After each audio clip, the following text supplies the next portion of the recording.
c'est Marianne et aujourd'hui je vais vous parler des 10 habitudes que j'ai gardées en revenant du Japon. Ça fait bientôt 1 an déjà qu'on est parti au Japon pendant 1 mois pour notre voyage de noces.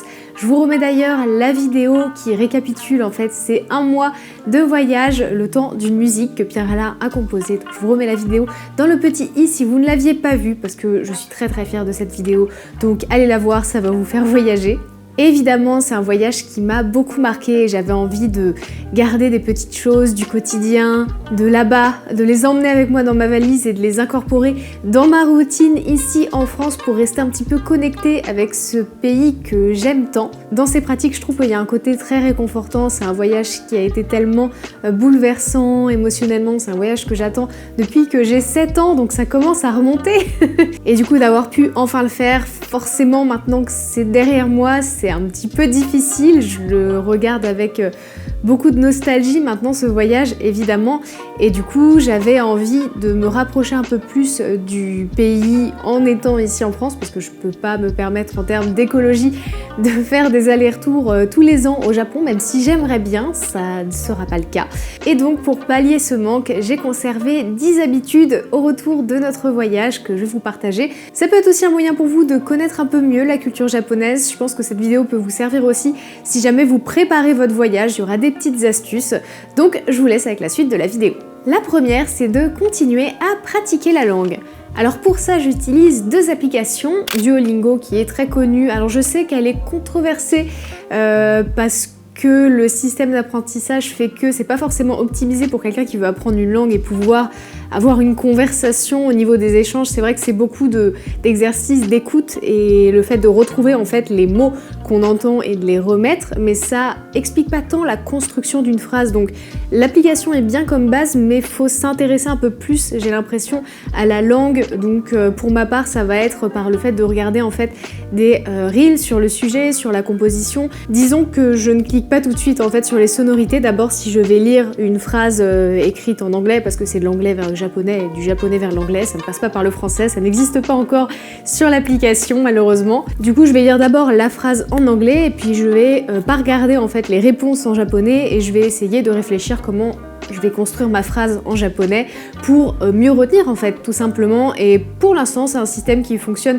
plutôt bien pour moi. Je regarde aussi quelques streams sur le sujet, je regarde aussi des vidéos YouTube pour apprendre la langue. C'est un système qui fonctionne bien pour moi aussi parce que ça me permet de pratiquer facilement tous les jours. Je peux le faire dans les transports en commun, je peux le faire de chez moi. C'est assez simple en fait de caser toujours au moins 5 minutes dans sa journée dédiée à ça, au minimum 5 minutes en général. Je passe au moins 10 minutes sur l'application, mais il y a des jours où j'ai pas trop le temps et du coup c'est bien de pouvoir être sûr qu'en 5 minutes j'ai quand même appris au moins 1 ou 2 mots, ou que j'ai quand même entretenu, on va dire, la révision de la structure de certaines phrases. Et je trouve que pour ça l'application est bien faite parce qu'il y a ce principe de jour d'affilée qui est noté et on n'a pas envie de le perdre. C'est le fait d'avoir je ne sais pas combien de jours d'affilée. Je vais vous dire à combien j'en suis maintenant.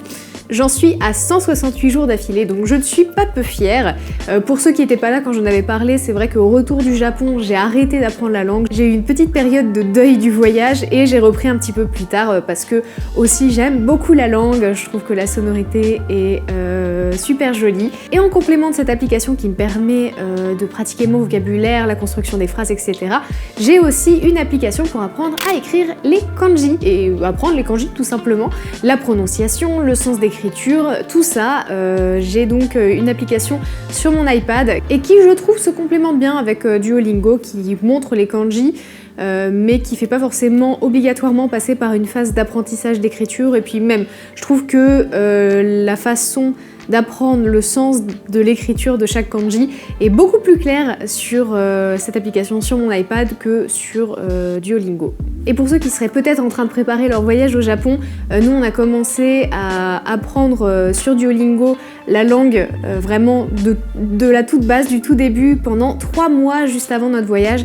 Et déjà avec ces 3 mois, on a pu vraiment bien se débrouiller sur place. Ça te donne vraiment une bonne base. Donc je vous recommande de le faire si jamais vous planifiez un voyage au Japon prochainement. La deuxième habitude se retrouve dans ma cuisine.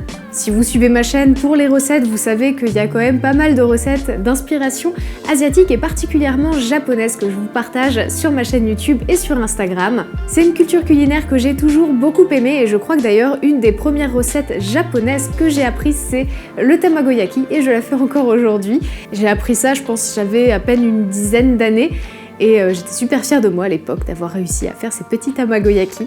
Ça me permet de découvrir de nouvelles techniques, ça me permet de découvrir de nouvelles saveurs, de découvrir de nouveaux ingrédients que je n'utiliserais pas forcément dans ma cuisine au quotidien. Et surtout, il y a quand même une grande quantité de recettes veggie au Japon. Il y a évidemment beaucoup de recettes à base de poisson, de viande, etc. Mais il y a quand même une grande quantité de recettes végétariennes, végétaliennes. Et il y en a pas mal qui sont de toute façon évidemment adaptables, hein, comme les recettes purement françaises, les franchouillardes, on peut les transposer et en faire une version végétarienne ou végétalienne assez facilement en se creusant un petit peu les méninges. Bah là c'est pareil avec les recettes japonaises. J'en avais d'ailleurs fait une vidéo pour Noël, j'avais partagé des idées de recettes véganes pour les fêtes de fin d'année inspiration japonaise. Je vous remets la vidéo si jamais.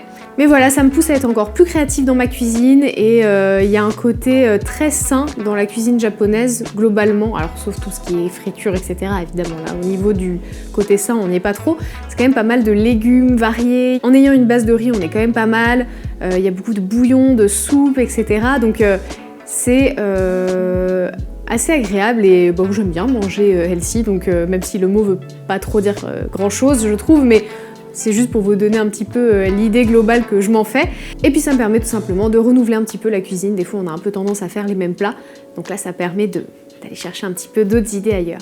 La troisième habitude, c'est la gratitude avant et après un repas. Vous le savez peut-être, avant et après un repas au Japon, on va toujours exprimer de la gratitude envers la nourriture qui est présente devant nous pour remercier la personne qui a cuisiné, les agriculteurs qui ont cultivé les petits aliments qui se trouvent dans votre assiette. Avant un repas, on va tout simplement dire itadakimasu et après un repas, on va dire gochisousama deshita.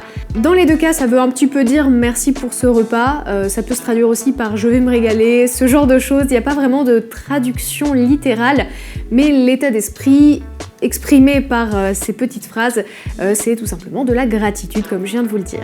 Alors bien sûr, en France, ça peut arriver qu'on dise bon app, mais de 1, déjà, c'est pas systématique, et de 2, je trouve que le sens donné est pas tout à fait le même. J'ai l'impression que par ces phrases que disent les Japonais avant et après un repas, il y a quelque chose d'un petit peu plus profond.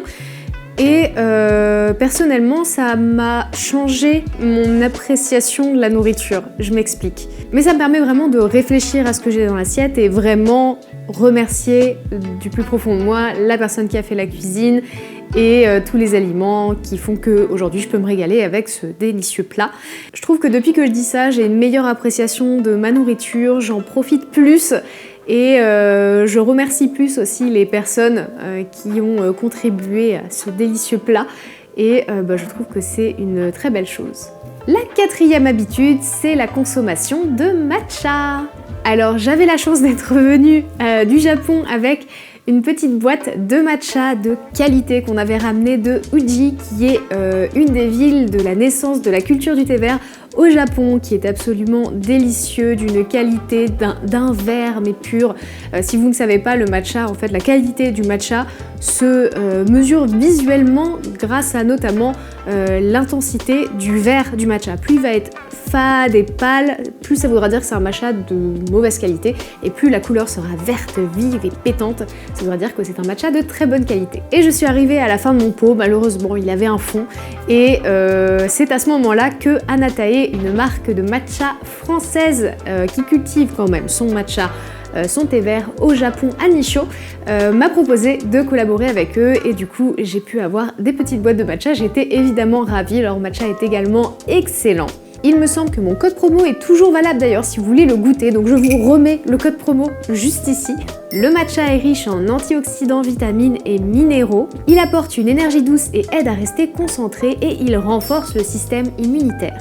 Je trouve que c'est un moment aussi de calme quand on prépare son matcha, d'apprécier aussi toutes les odeurs, etc., d'être vraiment présent dans le moment de la préparation. C'est un petit moment pour moi que j'aime beaucoup dans ma journée. Je trouve que c'est un excellent moyen de réduire sa consommation de café. Moi personnellement, Je l'adore en latte, évidemment.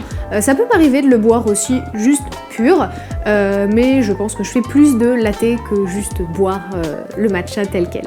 La 5e habitude, les toilettes japonaises. Alors je sais ce que vous vous dites là, genre comment ça? Elle a pas ramené des WC japonais chez elle? Non, je n'ai pas ramené de WC japonais chez moi. En revanche, vous avez certainement vu passer ces pubs de la marque Boku. Et du coup, ça fait depuis un peu avant notre voyage, en fait, pour être honnête, qu'on avait déjà investi dans un Boku, qui est donc comme des toilettes à la japonaise, mais sans tout le côté électronique. C'est vraiment juste une arrivée d'eau, en fait, et qui est connectée à une buse.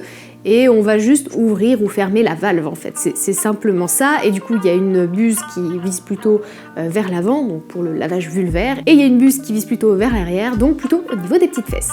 Quand on est revenu du Japon, bon évidemment les cuvettes chauffantes, etc., la propreté des toilettes partout où tu vas, le fait qu'il y en ait partout aussi des toilettes, ça nous manque beaucoup. Mais le truc qui personnellement me manquait le plus, c'était la sensation d'être propre et de se sentir propre en fait en sortant des toilettes. Donc évidemment chez nous on n'avait pas ce problème parce qu'on avait déjà notre Boku, mais dès qu'on allait à l'extérieur, enfin c'était horrible quoi, vraiment on s'est habitué à ce confort, c'est vraiment un luxe quoi. Et moi vraiment je me sentais vraiment sale quand j'allais dans d'autres endroits. Mais la team Boku a tout prévu et ils ont inventé le Boku version mini portatif. Donc c'est comme une petite gourde en fait avec pareil une petite buse qui en fait est sur une tige que vous dépliez, vous mettez de l'eau dans le Boku mini, vous pompez pour ajouter de la pression et vous appuyez sur un bouton qui va libérer l'eau et qui donc va vous nettoyer tout comme il faut. Maintenant, ce Boku mini, on l'emmène partout où on va, sans exception, et vraiment life-changing. C'est plus hygiénique pour les raisons que je viens de vous expliquer et c'est plus écologique et économique puisque tout simplement, pour fabriquer du papier toilette, on a besoin de beaucoup plus d'eau que pour se nettoyer juste avec un petit peu d'eau. Donc dans les deux cas, vous allez faire des économies d'achat de PQ et d'eau. Nous, ce qu'on fait pour vraiment utiliser aucun papier toilette à la maison, c'est qu'on a une petite serviette attitrée qu'on change toutes les semaines. Une serviette en tissu réutilisable, c'est parfait, comme ça vraiment on n'utilise aucun PQ. La 6e habitude, les bains. Alors ne vous inquiétez pas, ça veut pas dire que je prends des bains tous les 4 matins, mais c'est juste que je les apprécie différemment. En fait, c'était surtout en lisant ce livre, donc Mes rituels japonais, écrit par Jun Fujiwara, qui parle en fait des bains saisonniers. En fait, au Japon, chaque mois, ils se font un genre de bain à thème, on va dire, donc dans les onsen. Par exemple, elle racontait justement que au mois de décembre, c'est le bain à base de yuzu, donc le citron japonais. Et chaque mois, il y a un aliment, un ingrédient différent qui va apporter en fait certains bienfaits.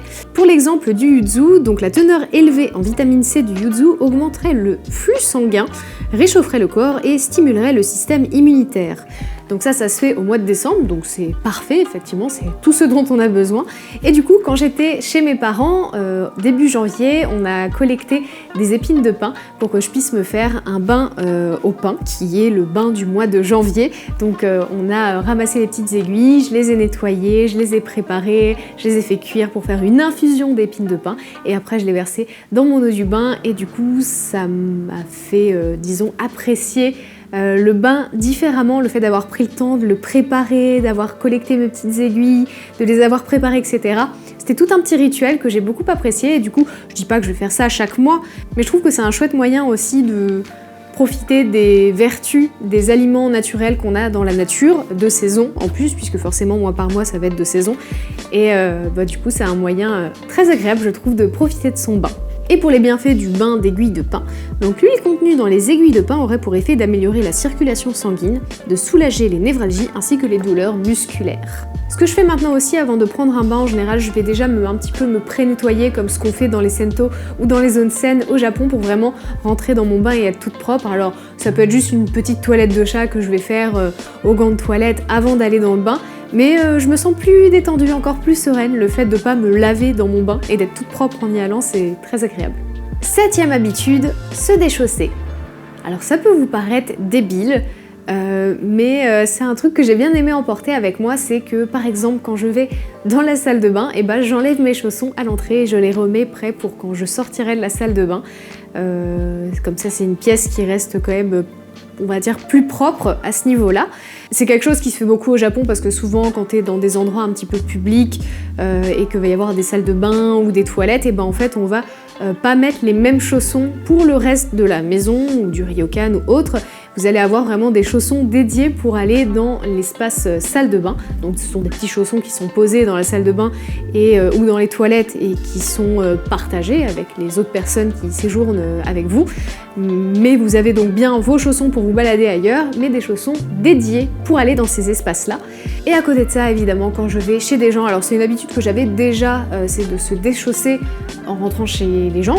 Bah alors, en fait, c'est marrant parce que ça, c'est un truc que je faisais très naturellement quand j'étais chez mes parents, puisqu'on habitait à la campagne, et c'est un peu cliché, mais on a plus de boue ou de terre ou de choses comme ça sous les chaussures, puisque y a un jardin, on marche pas beaucoup sur du béton, donc du coup les chaussures sont en fait sales visuellement, et du coup on n'a pas envie de ramener des petits cailloux, de la terre, etc. à l'intérieur de la maison des gens, ou même de notre propre maison, donc on se déchaussait tout le temps devant, à l'entrée, avant de rentrer dans la maison chez moi.